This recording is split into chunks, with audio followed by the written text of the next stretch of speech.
खबर शामिल करेंगे। वज़ीर-ए-आला पंजाब के एक्स पर बयान में मिसाली इक़दाम का ऐलान। यकम रमज़ान मुबारक से ज़रूरतमंद ख़ानदानों की फ़ौरी मदद के लिए मरियम को बताएं प्रोग्राम का आगाज़ होगा। माली मुश्किलात का शिकार अफराद 24 घंटे में 10,000 रुपए तक माली इमदाद हासिल कर सकेंगे। यकम रमज़ान मुबारक से मरियम को बताएं हेल्पलाइन 1000 फंक्शनल होगी। शफाफ सिस्टम के तहत जांच पड़ताल के बाद ज़रूरतमंद को बरवक्त इमदाद मुहैया की जाएगी। मरियम को बताएं प्रोग्राम में शफाफियत के लिए लाइव ट्रैकिंग सिस्टम नाफिज होगा। डिजिटल रिकॉर्ड और मॉनिटरिंग भी होगी।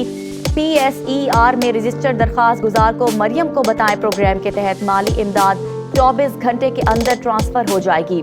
PSER में इंदराज ना रखने वाले दरख्वास्त गुजार की तस्दीक और रजिस्ट्रेशन के लिए 4 दिन का वक्त मुकर्रर है। रमजान मुबारक में हर जरूरतमंद के लिए हुकूमती वसाइल तक रसाई यकीनी बनाई जाएगी।